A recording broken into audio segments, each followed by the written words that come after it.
This is Calum from Placeholder, and you're listening to Genuine Chit-Chat. Yes, quite. Hey guys, welcome to another episode of Genuine Chit-Chat. This week is part 2 of my chat with Calum Stone of Placeholder. Now, if you tuned in last week, you'll know that part 1, me and Calum spoke about, quite a wide variety of things. We spoke about music quite a bit, sort of using CDs and streaming. We also spoke about Gordon Ramsay. We spoke about organising gigs, my story of meeting a member of a band. So, quite a varied talk that we had. Well, this is part 2, obviously, and in this part we speak, it's a bit more sort of centred around their new EP, and how the collaboration between Calum Placeholder and Kadim France of Loathe happened, which Loathe, if you're unaware, are an up-and-coming, I don't know what genre that they class as. They're very heavy. If you heard Loathe, definitely check out the track Despise Me. It's the 3rd single off the EP of the same name, Despise Me. So we speak about that. We do talk about other things as well. We talk about sort of trying to promote oneself on social media. We talk about the new sort of music videos of Placeholders. We speak about sort of responding to negativity as well as positivity online and leaving YouTube comments, things like that.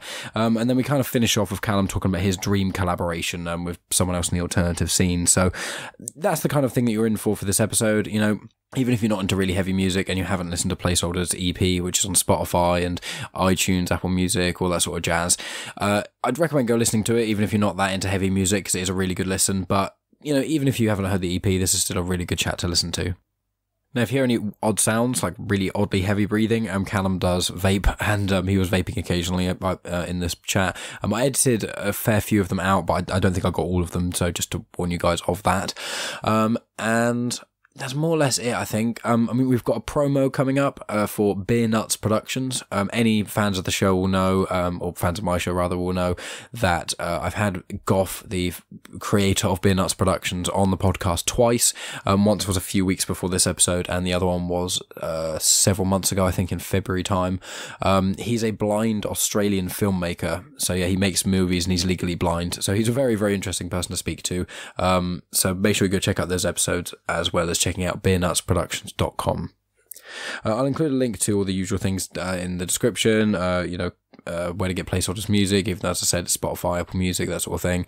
A link to Beer Nuts Productions, and I think that will be just about it.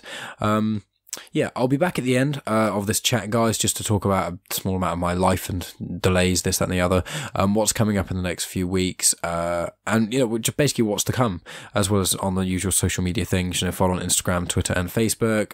Anyway, like, subscribe, share, do all those usual things that I like people to do with the show. I don't spend any money on advertising, so, word of mouth spreading and collaborations is how I get the word out. iTunes or other Apple podcast reviews are really, really helpful, and I really am thankful for everyone who's left one. If you could leave one, that'd be ideal. If you don't, well, I'm not going to force you. So that's about it for me. I'm going to stop rambling. So I'll be back at the end to talk about have more information, that sort of thing. And be sure to go check out Placeholder's newest video, Despise Me, which is on YouTube and things like that, and as well as the other 2 singles that you can find on their YouTube channel, and just listen to the whole EP. It's great, and I really recommend it. So thanks as always for listening, guys, and I'll talk to all of you guys at the end. Hi, this is Goff from beernutspproductions.com, and you're listening to Genuine Chit-Chat podcast with my pal, Mike Burton. And after you're done listening to Mike and his special guest for the week, why not head on over to beernutspproductions.com for some of our hilarious and original content. We've got a great range of movies, audio downloads, and so much more for you to enjoy. That's beernutspproductions.com, the home of the world's greatest entertainment. And that's not overselling it. But for now, it's back over to you, Mike.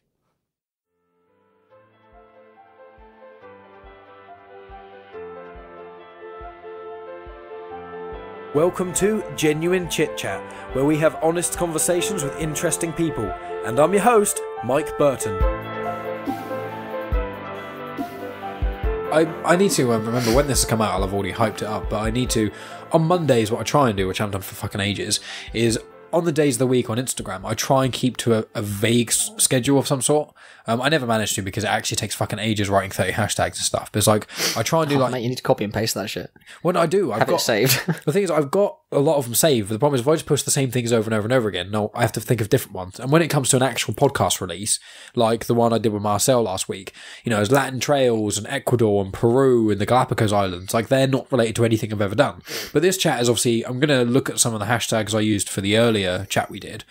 But what I try and do in the day is like on Monday, I try and do like New Music Monday generally. You know, I like to try and give a spotlight to bands that aren't huge. I mean, I think I did post about, like I say, it's trying to do bands that aren't huge. I did mention like Bring Me's album, which doesn't need any more fucking hype behind it. But like, I'm obviously going to talk about, especially when your EP comes out, obviously your new single as well, and Shaldo and things like that. But it's like, social media is the fucking worst. Like, not just it being... Facebook is terrible now. Oh, like Facebook, I basically give up. A friend of mine's business is like, as far as I haven't like spoke to him too much about it, but I'm pretty sure he's closing it's just clothing business. I'm pretty sure he's closing it because Facebook just doesn't, you can pay to promote stuff and it still just doesn't show anyone now. It's terrible. Well, yeah, I tried doing the pay for thing and it ended up being like the reach increased, but it still wasn't, no one really interacted with it. It's a waste of time. We just spent like, I'll have to double check this with Jason, but I'm pretty sure we spent £10 a day for, it was either a week or 2 weeks. I'm pretty sure it was 2 weeks. And nothing, literally nothing. It was terrible.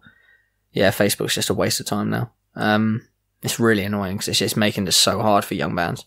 But well, I don't know what you can do. To find it's so hard to, like, for me to try and promote myself. I mean, literally, I've got Twitter, but with podcasting, for example, on Twitter, it's so incestuous. Like all the like I'm part of the Britpod scene, you know. So it's a lot of British podcasts and stuff, and it's not like a network. It's just a group of people who hang out. We do the hashtag, and there's a Britpod scene Twitter feed that shares it all and stuff. And like, but we all interact with each other. I've done collaborations with them, and it's really good to have that platform. But most people who are really into podcasting, who listen to my podcast or We Fix Space Junk or Ragbag or anything like that, they know all of the other podcasts and they don't really listen to them because it's not their kind of thing. And it's like, it becomes this sort of incestuous thing. And then Facebook is pointless because it doesn't show anyone anything. And then Instagram is really the only way you can do it now. But Instagram is slowly going to become like Facebook because Instagram's owned by Facebook. Yeah. To be honest, I only find Instagram is just sort of like a scrolling thing anyway. I don't think people pay too much attention to it. I think people just kind of scroll, they see something they like and they're like, oh, I like that. And then that's it.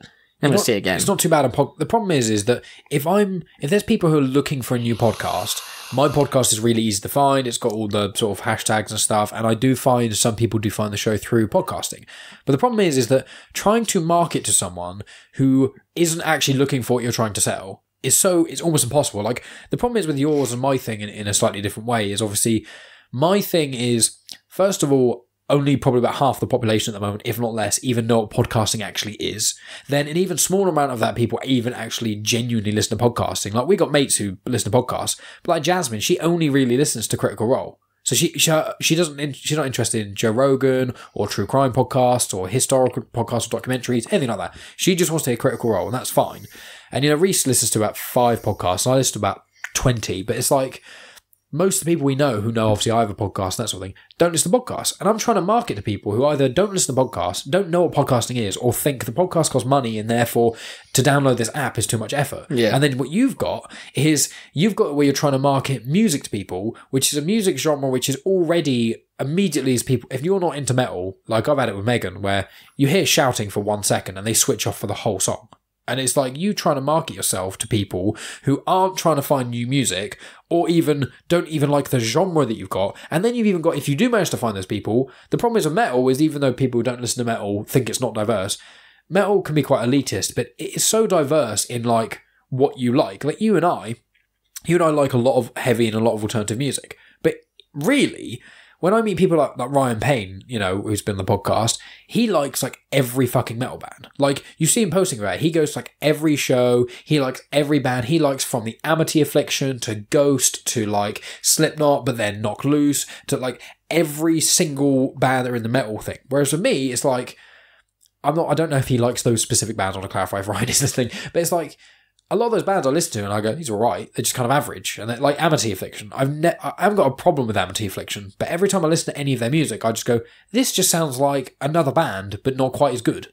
And this is the problem. And I don't like saying that about bands. You know, I don't have anything against Amity Affliction, but it's just like, you are in such a tight space to also, you make no money from sales. And obviously I don't make any money, but my running costs for the podcast is about £12 a week if I don't include travel or my time.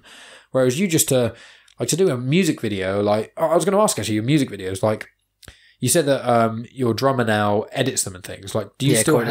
Sorry? Corey does all the editing, yeah. Yeah, do you, I assume you still have to get people to rent cameras and that sort of stuff, or what do you do exactly? Not really, to be fair. Our manager, she did some of the recording for some of the videos, but like Stu's quite interested in photography and stuff as well. I saw his credits at the end of, I think it was...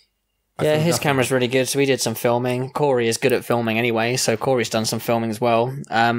Like, we're kind of lucky enough that we can kind of do all that stuff DIY and still make it decent anyway, because like just because of the band's interest. Yeah, because I thought you paid money for that, because I remember when you were in Decipher. No, we used to pay money for it, but we still do pay for it. Like, we paid Marianne for doing some of the filming that she's done. Yeah, and if we need like footage of the whole band, like we can't use ourselves, so we'll pay someone to do it. But yeah, like more often than not, we can kind of just make do ourselves with that kind of thing now, which is good. It does save on expense. So I was going to ask as well, with sort of linking in with probably lyrics and the sort of video's meanings. Obviously, the first single you released from the new EP is called "Despise Me," isn't it? It is indeed. Yeah, so should be. I'll be releasing this podcast after that comes out, so this should already be out for anyone listening, and I'll include a link and blah blah blah. But the first single was "I Built This House From Nothing," wasn't it? It was. Now that was in a church. I remember the video being very purple, and I think you're wearing the outfit that basically Billy Joel wore for most of Green Day.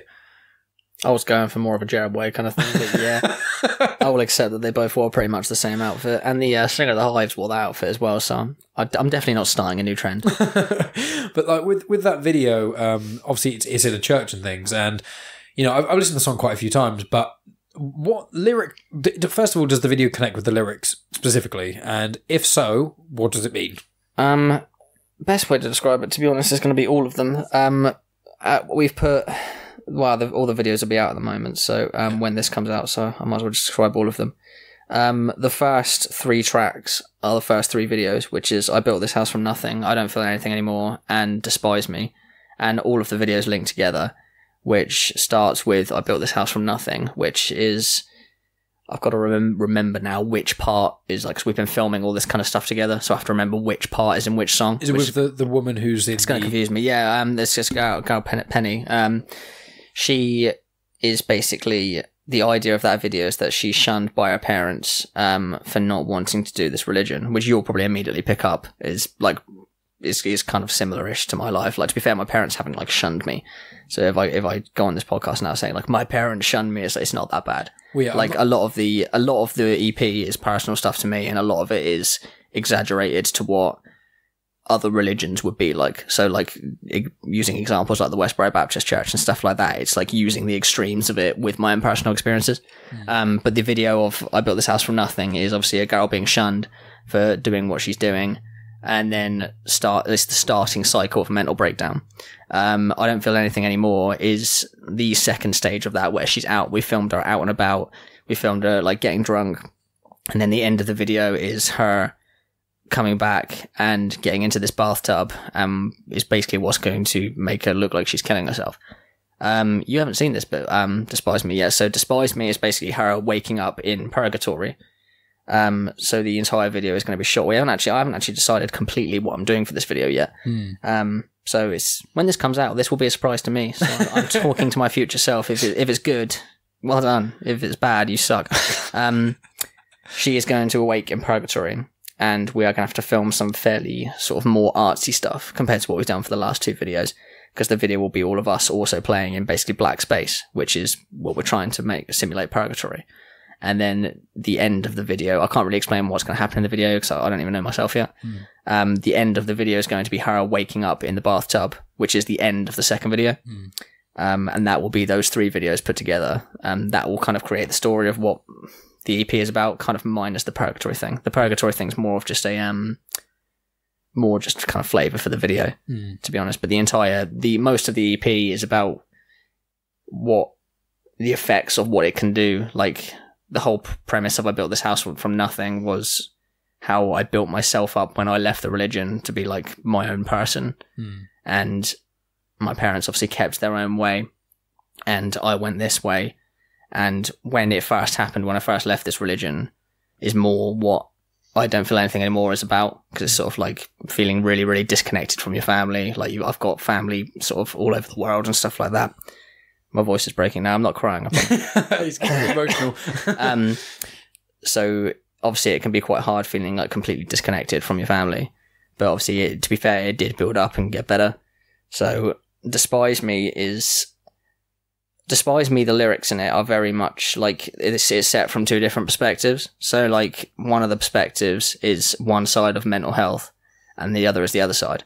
So the whole point of Despise Me was that your mental health, if it's taking you in a bad direction, that can make you feel overpowered, sort of thing. So the other side of it, I'm confusing myself talking about this song. The more side that I thought I was me singing from my point of view, and the other lyrics, usually more throughout the song, the heavier lyrics, are me singing from what I thought was mental health's point of view. Mm-hmm. So like it's more the sort of like kind of crushing stuff, sort of like, oh, weight of the world's coming down on you, all that kind of stuff. And like that song was kind of just like a link in with becoming depressed over what's happening, feel like I'm becoming completely disconnected from my family, it'll never get better, all that kind of thing. So that's what that song is about.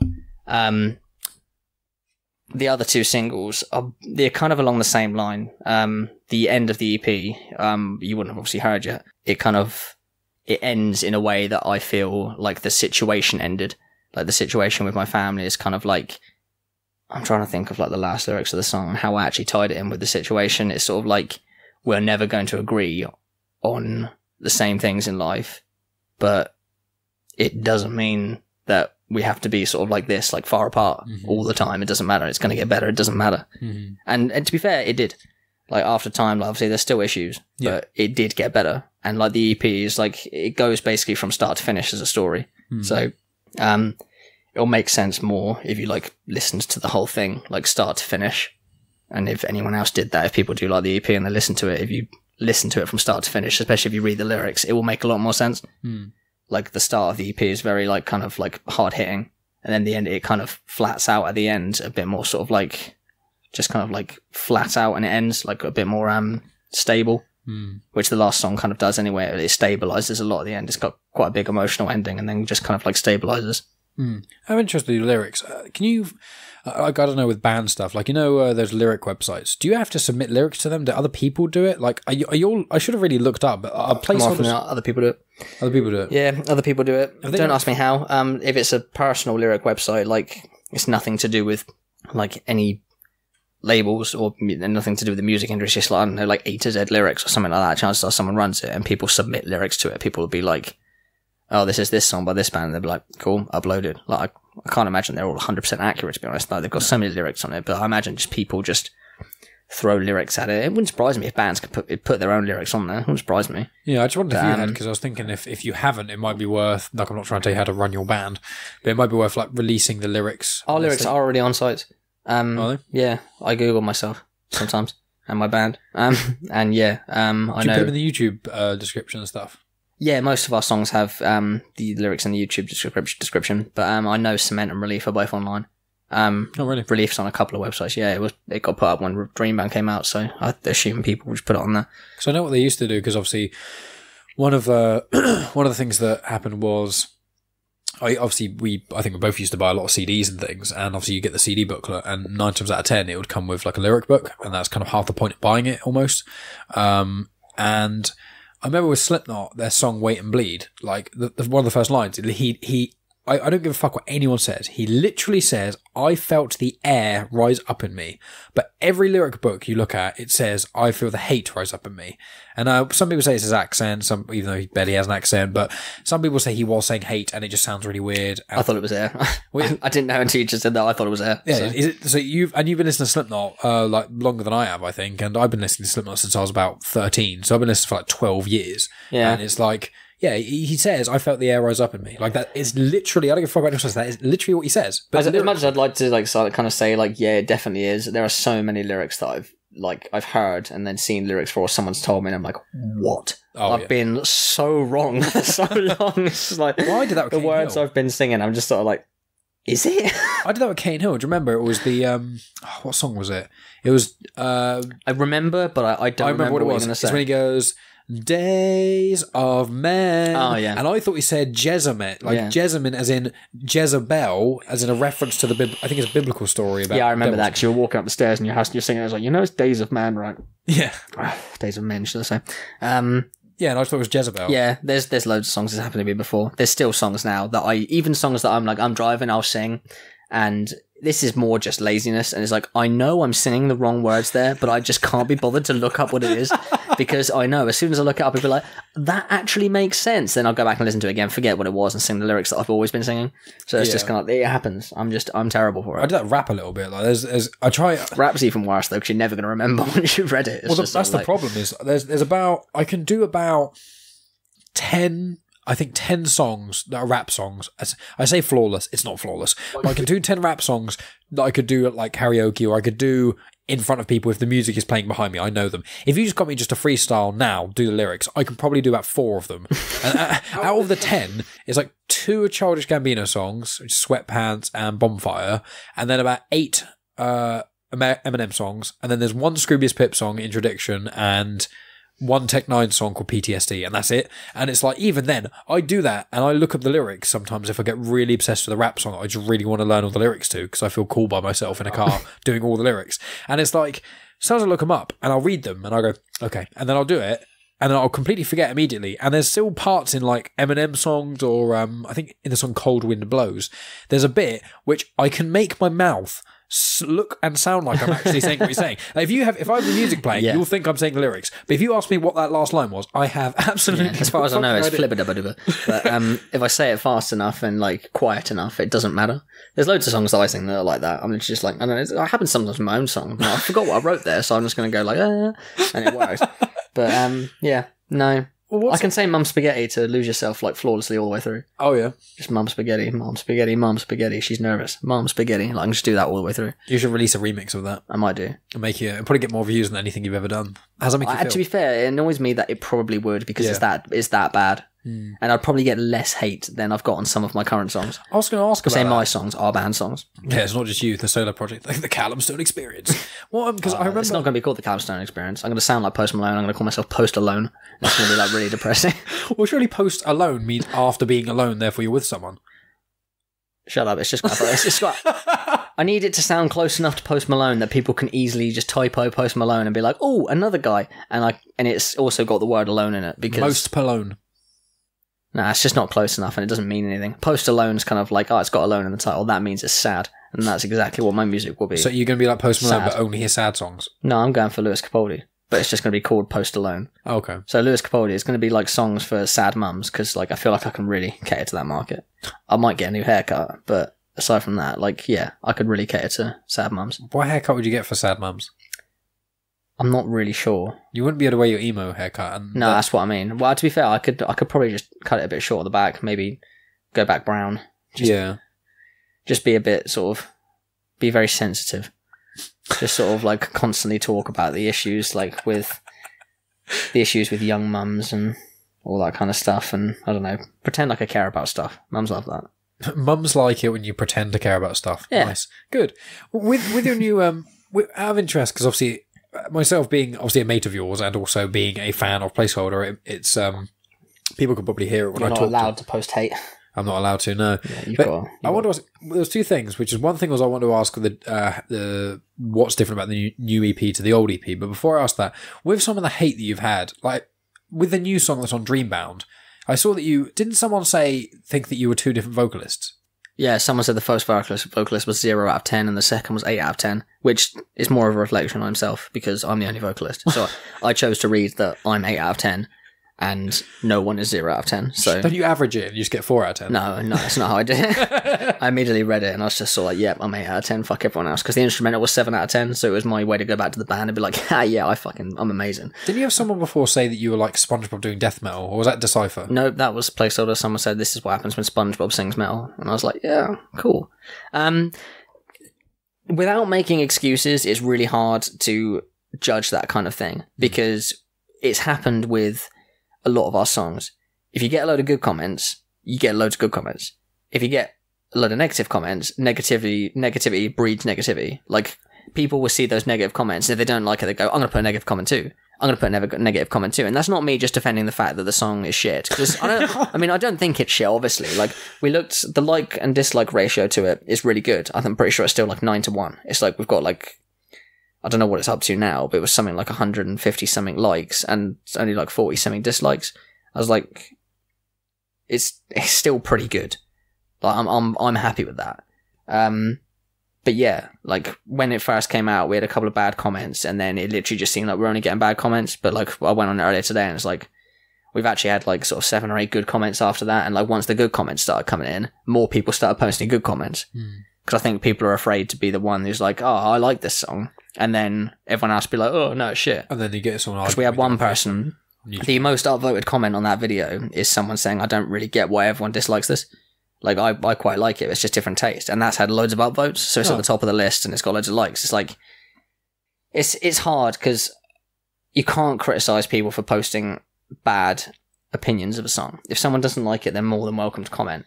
I hate pointless hate. I really, really dislike it when people who clearly have absolutely nothing to do with the genre, they're never going to like metal music. So we get it on Facebook sometimes and we just delete their comments. We're literally like, no, fuck off, we don't care about you. Yeah. Because they clearly have no interest. Like, you'll click on their Facebook profile and Nicki Minaj will be there, like, their cover photo. And it's like, what? Why are you commenting on a metal video? You clearly have no interest in it. You're just spreading hate. Yeah. That, I don't have time for that. It does my head in. It annoys me. I don't care. If someone is into the genre and they post either constructive criticism or they say, like, it's not for me, the comment will stay there. It's like, yeah, it's fair enough. Or even if it's really horrible comment and it's like, look, it's like, oh yeah, this is complete shit and stuff like that. It's sort of like, I don't really see why you bother putting it. Like, I've never gone to any band's video, especially small bands on side who are clearly paying to have their stuff put out there, who want like the best feedback they can get, or they don't want people that they're like, if you're paying to have your video sent to someone, the first thing you don't want them seeing is a comment that says, this is fucking shit. Like, it's detrimental. It really is, especially when you're a small band. I would never ever go to another band and go, this is shit, this is terrible, this is this and that. It's like, because there's no point. There's tons and tons and tons of, and I mean tons of bands that I've listened to on Facebook. I'm like, that was awful. But there's no way I'd ever put that on the video. No, I'm the same. No. Literally, there's no way. But it's like, what's the point?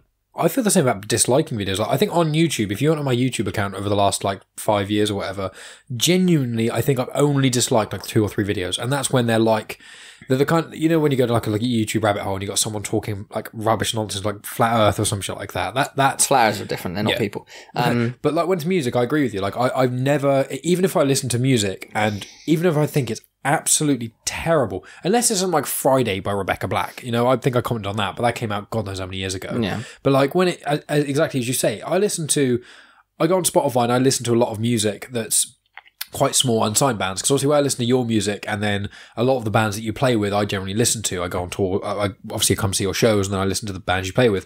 I get recommendations for quite a few smaller bands. I think Currents is recommended, and so there's a band called Victims, and they're both bigger than your band, but like, well, at least I think they are. Currents bigger? Oh yeah, they are. Yeah, Currents bigger than us. Yeah, I was going to say, I don't want to just suddenly see like no, Currents are quite a lot bigger than us. They've been doing really well since one of their most recent releases. Yeah, well, Victims and Currents, they're like, I think on Spotify it's like 40,000 monthly listeners and less. Like that sort of smallness where like they're probably not enough to be making proper money off a band, but enough to be self-sustaining.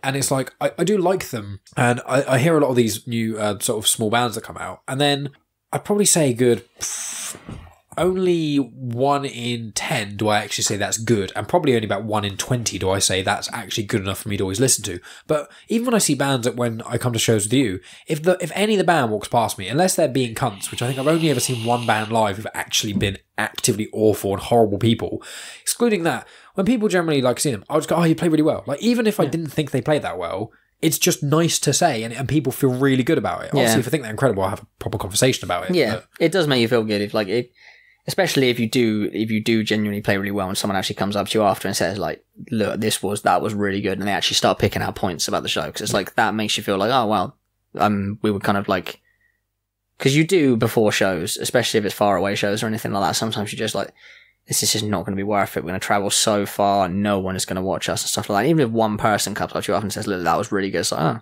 suddenly it was worth it. Even one person, it makes all the difference. But the disliking videos, yeah, like I said before, it's annoying. It's different when it's on a channel like Dreambound, because Dreambound have about, if I remember correctly, it's something like 50,000 subscribers, and the chances are they are subscribed to that channel because they like the channel. They don't like your band. And it's like if Dreambound are constantly posting bands that this person or this other person think really good, and they suddenly release a song that they think is terrible. I mean, I wouldn't do it personally, but they are entitled to dislike it and say like, "Oh, Dreambound, you're going downhill" or something like that. It's like, 'cause that's a lot of the comments we got on the video, because I actually backtracked for a lot of the videos, and like there are some good, but there's quite a few videos where people are like, "Oh, Dreambound are going downhill," because a lot of people seem to think they're posting material that they don't like, which is fair enough because they liked this channel a lot before. So you can't have a go at these people for doing that, especially if this channel that you love are suddenly posting loads of videos that you don't like. If you put it in anything, like you put it in, I don't know, I mean, so I know you watch Honest Trailers, or I watch Honest Trailers, where if they suddenly all their videos start getting bad, you're kind of within your rights to comment and say, like, your videos are bad now, like, you should go back to the old routine that you were doing. It's like... You have entitled to an opinion, but it has to be vaguely constructive. Yeah, it kind of, like that, but... And I can take hate, like, I've definitely had hate. My favourite hate was when we released Grey for the last EP.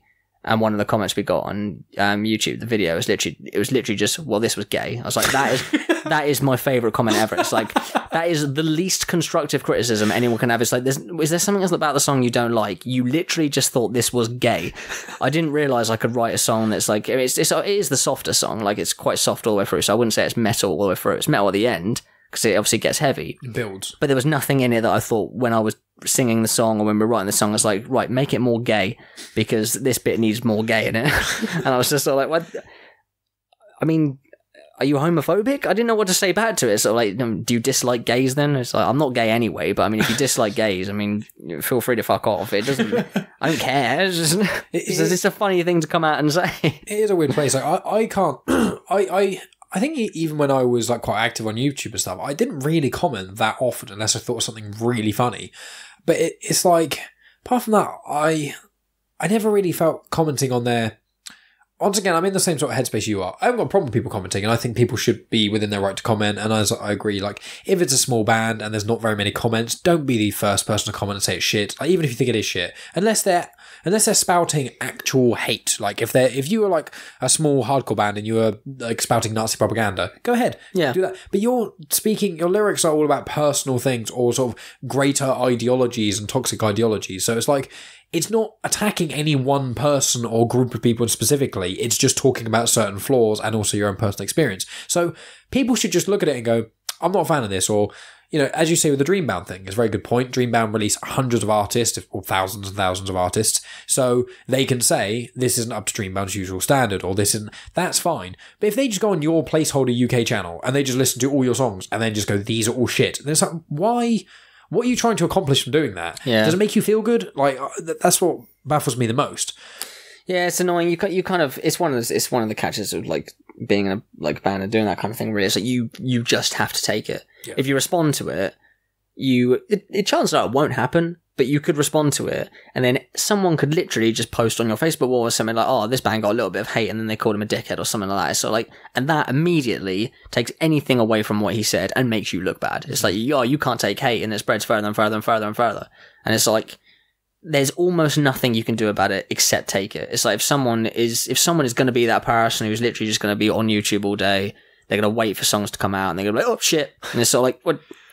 I mean, okay, pointless, but okay. It doesn't matter. Like, it's not just us who get it. Other bands get it. Like, sometimes you get it way more than us. Like, sometimes, I mean, like I said, when we released, we were all, like, even our management, we were all kind of like, we thought that was the best song. We thought that was our best song. And we were like, oh, well, we think this is going to go down the best. And we've only released 2 songs, and it hasn't gone down badly, but it's gone down the worst of the 2. So we're like, were we wrong? Or have we just had a few, like, I mean, in the hindsight of it, it's had way more likes than dislikes. It's had 8.5, probably 9,000 views now in a couple of days, and we've had about 7 bad comments. And all of us in the band are like, "Oh my god, it's getting all these bad comments." So it's just literally 7 people who, like, half of them just went, "The vocals are shit." So it's like, well, you guys haven't even done anything wrong. It's just everyone hates me. So it's like, But it's so easy to get bogged down by literally just a few negative comments. It's like, in the hindsight of things, it's just not the hindsight. It's like the bigger picture. It's like, it's nothing. It's literally nothing. If we had 20, like, if there was 50 comments on it and every single one of them were bad, but it had 500 likes and 8,500 views, it's like, what's 50 people? Literally, it doesn't matter. It's when it starts coming through and you start getting all these negative comments, it's easy to get bogged down by it. It's easy to get weighed down and think, oh, no, it's shit, we've made a mistake. But you have to bear in mind that people are going to do it. And it's not even to do with music. When I've said this, I've always said it all through my life. It's like, if you like something, the chances are you will like it and that's it. If you absolutely love something, you may comment, but if you dislike something, you are going to comment about it.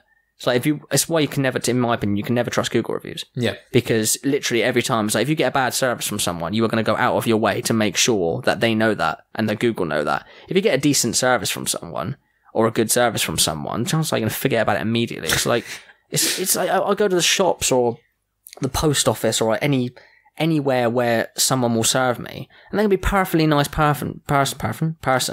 They can do a perfectly good job. And I'll be like, cool. And I'll literally exit the shop, exit wherever I am, and I will never think of that person again. If someone literally, I don't know, like they look at me funny or they say something that I think is a bit rude to me, I'll walk down the street and he was a bastard. He was an absolute bastard. And that will stick in my head till I go to bed. I'll go to bed and like, so if that guy at the post office, he was a bastard. Like, I went to a festival with Soph the other day, and admittedly I was drunk. And I probably shouldn't say this because it's not a very nice thing. I was definitely drunk.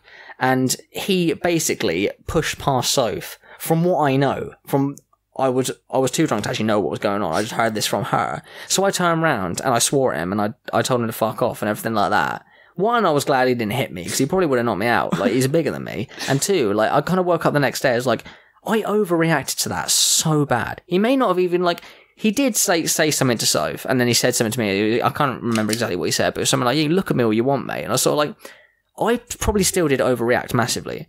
But if it had been a complete other situation, and instead of pushing past, he went, oh, sorry, you go in front, or something like that. It was the other way around. And he went, oh, you guys go in front, I'm not sure what I want yet. I would have forgotten about him in 10 seconds. Yeah. There's absolutely no way I'd remember him. I'd never go back to all my friends the next day and be like, this guy I met yesterday was he let me go past him when I was waiting for a drink. Like, he was the nicest guy ever. It's like, it just doesn't happen. So if something is bad, you're going to make more of an effort to let people know.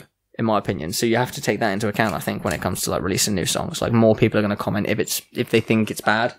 Yeah. People are gonna, I mean, especially when you're a band this size, it's hard to find people who are going to be like, that is literally my favourite song ever, or that song was amazing. Because when you're in a big band, something will come out, and within an hour of it being out, 100,000 people will have heard it already, and the chances are 100 of those people are going to think it's absolutely amazing. It's going to be exactly their taste. They're going to love it. And they're all going to leave all these good comments.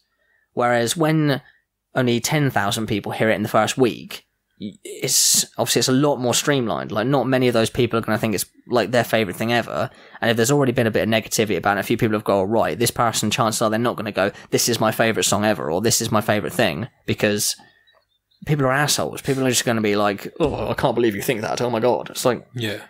So it's difficult. Yeah, I totally understand what you mean. I mean, I was going to bring up that point, but you said it perfectly. Essentially, it's just people are more negative online, and exactly as you said, if people are annoyed by something, as with the whole TripAdvisor thing, like if I go to a nice little Airbnb or something, me and Megan, we do try and make an effort to post a good review on it because we always forget. But like, I don't think I've ever posted a review for any restaurant I've ever been to. If I go somewhere really cool, like there's this place down Southsea which is called Bangers and Brews, and there's another one called Burgers and Brews in the same place, same owned place, but it's like down the road from the other one. And all it does is just do every crazy hot dog, every crazy hot dog. But I have to show you a picture, and I think I'm going to post it on Instagram by the time this is out, so people will be able to see it there. But it was like a foot-long chili dog with caramelized onions and bacon bits, and it looks amazing, and they've got cool music, it's all, and they've got like all these beers, they've got like, loads of hipster craft ales and stuff, and it's a really cool place. And I'm going to post on Instagram about it at some point because I took a nice picture and it looks fun. It's something to post on my social media to make people want to listen to follow Genuine Chit-Chat a bit more rather than just being about the podcast. But I hadn't even, until this conversation right now, and this was a couple of weeks ago, I hadn't even thought about leaving a good review on TripAdvisor or anything like that.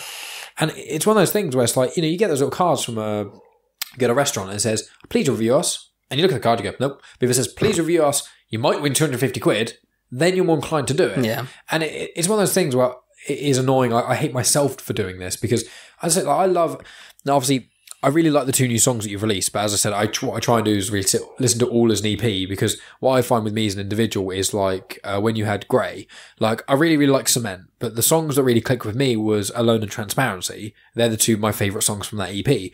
But when I heard the whole EP, I listened to it all and I was like, this is all good, but I kind of like those 2 songs the most, and Cement's pretty good. But then as I got more into Alone and Transparency, and I wanted to hear more of the band's sound, I got into the other songs a lot more, because I didn't like Grey to begin with, because obviously it's not as heavy as the other stuff, and I really like your heavier stuff, and I really like Relief. I think that's really cool, and I really like when a female vocalist sings with a male vocalist, especially when it's heavy. But me liking finding the 2 songs that weren't singles, I think you did release a video for Alone, but like at the time, me getting into that band, that song, it meant that I liked all the other music more. Yeah. And that's what I find with your new stuff as well. But I haven't commented on any of your videos. I mean, I try and make an effort to like them all, but I say make the effort. It takes like 1 second of my life. But you know what I mean? Like, I realise now that I don't even leave comments on, one of my best mates, say, passion projects that especially the first EP, because I haven't obviously heard the second one, thought was absolutely incredible. And even I haven't commented on that. And I listen to Alone and Transparency especially all the time still. Like, I actively listen to them quite a lot. And it's like, I can't remember which one it is. It's whichever one I've done the mic grabs for. I think it's Transparency, but it might be Alone. I don't know. I like them both very equally. One of them is always getting stuck in my head. All I need to do is think about your band and I get that stuck in my head. But even I have not mentioned anything, which makes me feel like bad in a sense. So that sort of negativity thing, I completely get with you. I mean, out of interest, do you ever even comment? Like, just... I don't comment on anything. Like, exactly. I don't comment on anything either. There's actually nothing I comment on. If it's if it's anything to do with my friends, I'll message them. Yeah. Like, sometimes I'll leave a comment on Facebook or something like that. But anything else, I'm just like, no, I never comment on it. I don't, to the point, I don't think I have a YouTube account. I'm in a band, I don't have a YouTube account. Yeah. It's just one of those things. It's like, I just don't. Which is bad, really, because I'm in a band, and it's like, but most of my mates are in bands, they don't comment on my stuff either, and that's not because they don't want to, and they're in the same position as me. I see loads of stuff, I never like, oh, that's my friend, oh, that's my other friend, oh, no one does. No. There's only a set few people who will just comment religiously on everything. And it's what it is, really. Yeah, I want to ask you, obviously we've passed the hour mark now, I don't want to keep you here for too long, but I want to ask a couple more just questions. One of them is, musically, how is the newest EP, Despise Me, different from Grey? Is it like, are the heavy bits more heavy, are the light bits more light? What did you, and you as the band as well, kind of want to do different, if anything? Or did you kind of want to keep the same sound? Like, what's the sort of... It's definitely, in my opinion, heavier. Like, the new single we're about, well, it'll be out by the time this comes out, but the next single is the heaviest song we've ever written by far. And one of the singles that we've actually left off that isn't on the EP is also really heavy. Like, we've got 2 new members in, obviously, since Grey was actually written. And one of them is definitely in, like, our drummer Corey is definitely into his heavier music. And he's brought a bit more of a dynamic to the band as well. But we've definitely got heavier. I think the lyrics are a little bit more personal than, I mean, I've always written personal lyrics anyway, but I think this is all a bit more themed. Like, it's more of a concept EP than Grey was. This is more of like the entire EP is based around a certain theme, which is kind of why we took the other 2 songs out, because they weren't actually like quite in keeping with the theme. They're along the same kind of lines, but they wasn't quite as story based as these 5 are. Yeah. So it's definitely more of a concept EP. I think it's more complex. Grey was, don't know how to describe it without name dropping bands and saying like, oh, we were trying to sound like this, we were trying to sound like this. I was going to ask what your influence is. So you can kind of say with the difference between the 2 bands. To be honest, that was the issue with Grey. We always argued about our influences. Like, oh, well, I want to bring in stuff that sounds like Let Live. I want to bring in stuff that sounds like these other bands, this band, this band, this band. And so like, it became a bit of a mismatch, and we were just sort of like, oh, we want to sound like too many bands. And then I think when we were doing this newer stuff, we just kind of ditched that. It was just completely like, right, does this sound good? Does this sound good? Does this sound good? Let's put all this together, which is why a couple of the songs, I think certain bits of it, just like, you would not expect that to go there. Like, because I still listen to it now. It's like, that doesn't go, but I like it. And it's like, that's just the way it went. When we were writing this EP, it went very in the direction of, we're not really sure how we want it to sound. Let's just do what we want. And we did that. And we like the result it gave us. Yeah. And I was going to say, well, with the, obviously, this is, I'll stress this is going to be released when your EP will be released, so I'll make sure of that so it doesn't spoil anything. But you've got the vocalist from Loathe, haven't you? That's basically Is that the only guest vocalist you've got on your new EP? Yeah, Kadim's the only guest vocalist on this EP. Yeah. Yeah, it was pretty simple, to be fair. Like, I mean, I spoke to him a couple of times, and we mostly just chatted over social media, because obviously he's not from Southampton, he's from Liverpool. Yeah. But yeah, we were just sort of chatting, and I showed him the new track, and he was like, "Yeah, I dig this." So I got him to do the bits. He sent it over. We got our guy to mix it all in with our stuff, and yeah, he's on it. Well, it's incredible. I mean, anyone who listens to Loathe, or another band from England which sound similar sort of thing, is Lotus Eater. Lotus Eater, I think, heavier than Loathe, but the sound of those two bands. If anyone digs that, and obviously check out Placeholder. I hope if anyone's listening to this like an hour and a half through the chat, and this is probably going to be in the part 2 because normally split them. It's like I would hope they probably do like metal music, or if not, kudos to them. But like, I love Loathe, and I really can't wait for Loathe to release new stuff. And I do really like Loathe Eater. I want them to release like a whole album. I don't think I've got enough of their music essentially. So I think I heard the demo, didn't I? Of because you sent me the demo of the Loathe song. Yeah, I sent you a while ago, and I only listened to it once because I was like, this sounds really, really good. But what I don't want to do is do what I've done in the past, where I almost really get into the demo, and then you change something about it, and then the new version is better, like objectively. It's just that I've got, like, you know when a band does it where they've released like a single, and you get the so album into version of the song. Yeah, and the it's album like there's a verse that's different, and the lyrics different. It's like, I liked the old verse. Yeah, you can't hear it anywhere anymore. Yeah, exactly. As I said, we are kind of we are sort of getting to the. I'm now just staring blankly and not even saying words now, so I'm going to edit that tiny bit out unless I forget to, and then people are going to think I'm a moron. No, I like that. Just stare blankly. Yeah, exactly. Just speak really fast.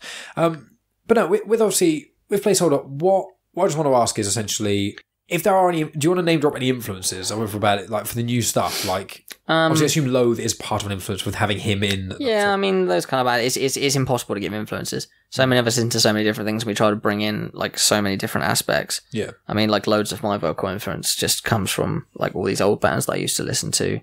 Like I say they're old, like they're not actually old, but they're just not around anymore. Bands like Let Live and stuff like that. Like loads like the tattoo that you want to get. Yeah. Well, My Chemical Romance has always fucking been a massive influence for me anyway. But I bang on about them too much, so I'm not going to talk about My Chemical Romance here. Well, would your dream, like if you had a dream collaboration for Placeholder, because obviously that will keep it. Fuck Placeholder, me and Jared Way. That'd be your ultimate. Post Alone / Jared Way. That's the ultimate collaboration. Fuck so Placeholder one of his new. Did you even like his Hesitant Alien EP? EP album. Yeah. To be fair, I liked it. I didn't like it that much. It's just because I love My Chemical Romance that much. It's just all like Jared Way. It's just always My Chemical Romance. I don't care about the solo stuff. It's just always My Chemical Romance. Have you heard some of his singles that have come out since? Because he released about. I heard the one that came out for the show. What's it called? Umbrella Academy. What song came out for that? Hazy Shade of Winter, I think it's called, and it's hit by him and Frankie Euro, and it basically just sounds like a newer My Chemical Romance song. It's pretty good. Is Frankie Euro the guitarist of My Chemical Romance? He was, yeah. He's in his own band now. It's called Frankie Euro and the Sleeping Souls or something, isn't it? No, the Future Violets now. Well, did they used to be called the Sleeping Souls? I'm pretty sure that no, it's Frank Turner and the Sleeping Souls. Frank Turner, no. I was Frank Turner and the Sleeping Souls, Frank Carter and the Rattlesnakes, and Frankie Euro and the Violet. He used to be called something else. It was Frankie Euro and something else. You might be right, but I don't think it's Sleeping Souls. I'm sure that's Frank Turner. Yeah, it might be. I'm not. And he's now called Frank Euro and the Future Violence, but I'm sure it used to be something else. So you are probably right about. It might sound similar, but I don't know. It's not hugely relevant. If anyone knows what we're talking about, they'll get it, and if they don't, no one will care. You're gonna get a message like, "How dare you not know how Frank Euro's old band was?" Well, okay, dream collaboration then for Placeholder. Like ignoring Gerard Way, like who would you? I've got an idea who I'd love to collaborate with you, but out of interest, if you could choose like any metal, let's just say vocalist who did like a track with you, that you could write the song with them as well, and it would be on a Placeholder release, even if it's its own single. Who would it be? Probably for our kind of stuff, I'd probably say Sam Carter, but it could easily be Jason Butler. I was thinking Jason Butler. I would just be like, that's so fucking sick, I don't care. Sam Carter, just because I would feel really showed up with Sam Carter. Not saying I wouldn't feel showed up with Jason Butler because he's an incredible vocalist, but Sam Carter is just so unbelievably good that I feel like I wouldn't, like, I feel like his verse would come in and then my bit would come in and it would literally just be terrible. It would just be... The bar would be so much higher of what he does because like his vocal's just ridiculous. Well, it's because you listen to Architects. Have you seen Architects live? Yeah. You saw it download or something, wasn't it? I've seen him a couple of times, but I haven't actually seen them since I thought they were really good. Like I haven't seen them since All Our Gods have abandoned us. Because I saw them just after All Our Gods, because they headlined Slam Dunk, and I saw them then, and I was absolutely blown away. I didn't even realise, like, obviously his vocals sound incredible, but I kind of thought, oh, maybe they're just... They're kind of produced quite a lot. And I think that the Architect sound is very raw, but also very clean in a lot of ways. And you can feel his live vocals are just ridiculous. It's next level. It's literally like, it sounds as good as... All the videos I've seen of him live, it's just absolutely insane. Well, I heard, so good. When I saw them live, they only played the I think it was just... It might not have even been when All Our Gods was out. I can't fully remember, but I remember hearing all of the the album with Naysayer on, and I heard his vocals, and I was like, this is insane. Like, his singing and his tonal screams are absolutely top notch, whereas obviously I've heard Let Live live and I've seen Fever 333 live, and Jason Butler's vocals are incredible, but he sounds different to anyone else. He's got his own style, so you compared to his vocals would be different but good. But I would, not to display your own vocals, but obviously I would kind of feel similarly, I think, because Sam Carter is like absolutely top, and you are very, very, very good, but he is just so at the top of anyone. I think anyone compared to him. Yeah. Like when he did that song with Bring Me in their Suicide Season album, that kind of worked because Bring Me in that album, he doesn't, or at least doesn't even sing, he just kind of yells a lot. But is there anything else you want to add? Obviously, you can plug your social media things in a minute, but is there anything else you want to add before plugging social media things? No, not really. Just check all the links below. Obviously, follow this podcast. Yes. And just like check out all the links below. Like I say, this EP will be out when this comes out, so I sound really unenthused. I'm not. It's just, well, maybe I am. I don't know. Yeah, just check out all the links. Check out our Facebook. Check out all my bands. If you go onto our own Facebook, you'll see all my bands links and stuff like that. We've got our drummer Corey who does loads of video edits. So if you're in a band and you're looking for videos, hit him up. We've got a guitarist who does filming. Like, everyone kind of does bits and pieces, and we've probably got more stuff coming out soon. So just keep track of us. Follow us on Spotify. That's quite important too. We don't have many monthly listeners. It's hard to gain Spotify traction without being added to playlists. So add us to your own playlists and share it with your friends. Do all that kind of stuff. Help me out. Help a brother out. I'm not actually a brother. You can probably tell by my voice that I'm not a brother. But yeah, do that. Awesome. Well, thank you very much, Calum. It's been absolutely fantastic to have you on. You're welcome. I don't think you actually welcomed me being on the podcast if you needed to do that.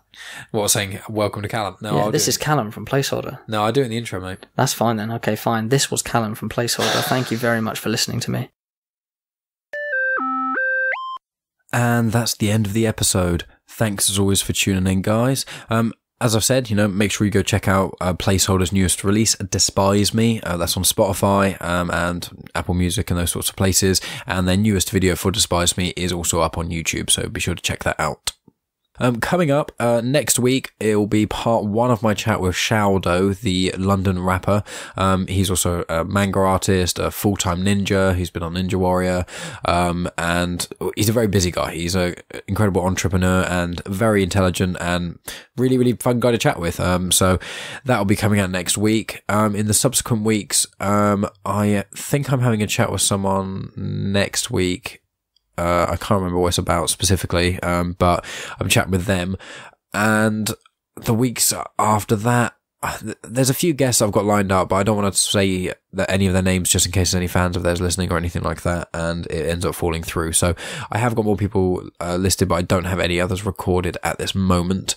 As I said before, it's been pretty mental for me. I went over to Mexico for 10 days. I just moved house like 4 days ago, so I'm currently... I went from a house with Josh, who's been on the podcast, and another friend of mine, and I moved in with just my girlfriend.